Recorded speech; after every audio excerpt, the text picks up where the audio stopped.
personally, I don't know if it's just in my own head, but I feel like even being on essentially the front line of the war now in Gaza, there in the southern communities, I felt safer under fire than I do walking some of the streets here at the moment. Do you guys, or do people from the Jewish community have similar fears? I'm not surprised that you feel that way. And frankly, between you and me and whoever's listening, my family and I are seriously discussing moving back to Israel because you're right. At least we know that the winds won't change over there. It will be a Jewish state and they'll protect the Jewish people. Here, who knows anymore? How long have you been in London?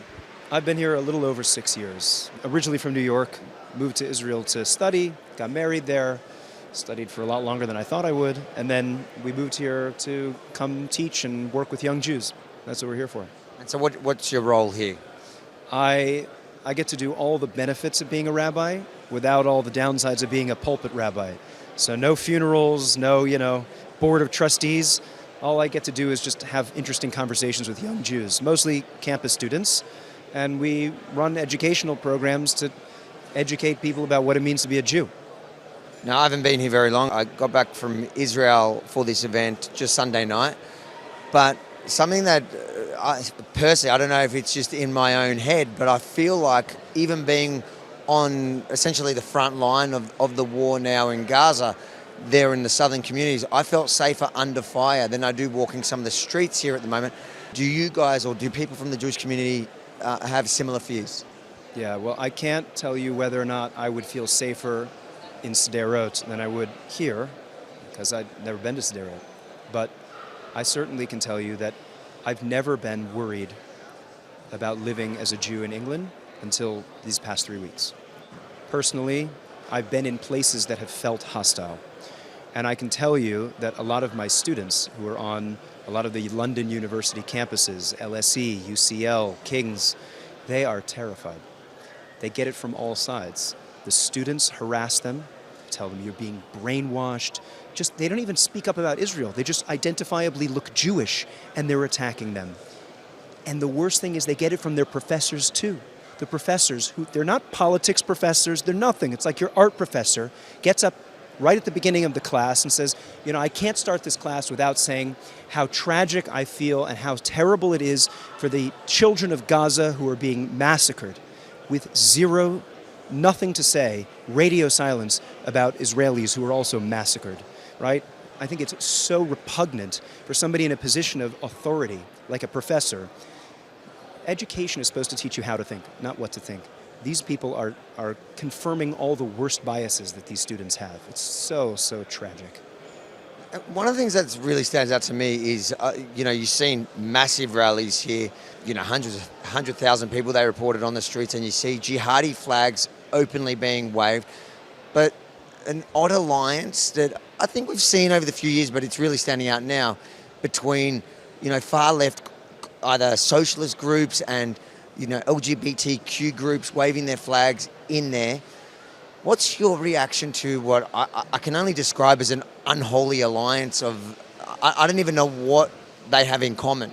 Yeah, well, the simple answer is it's the oppressor-oppressed narrative. I would say it's probably something that's been imported from the United States, where if you're the right kind of minority, then you automatically have permission to do whatever it takes to punch up and to gain equality, right?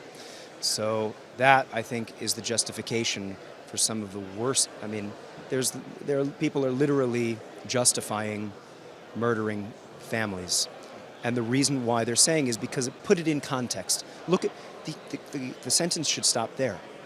You're trying to contextualize what those people did. You and I no longer speak the same language. That's a different morality system altogether. So I think what we're seeing this from is coming from this let's call it Judeo-Christian value system that used to be the basis for Western society.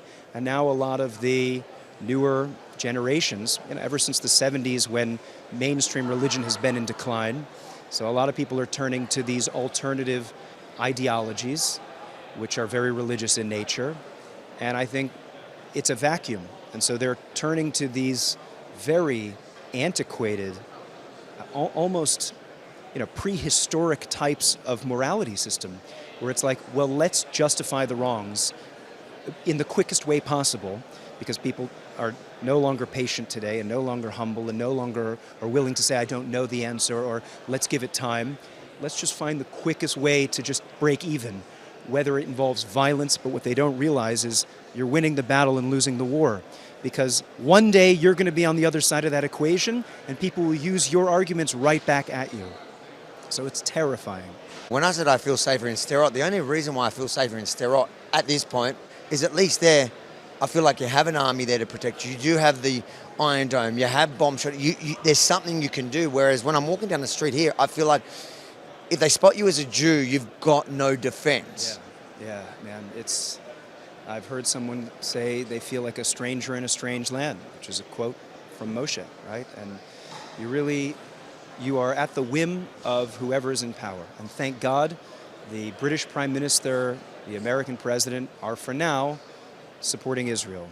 Who knows when that person's going to be voted out? And, the kids on college campuses today, and 30 years from now, they're going to be the ones in power. And who knows what's going to happen. So I'm not surprised that you feel that way. And frankly, between you and me and whoever's listening, my family and I are seriously discussing moving back to Israel, because you're right. At least we know that the winds won't change over there. It will be a Jewish state, and they'll protect the Jewish people. Here, who knows anymore?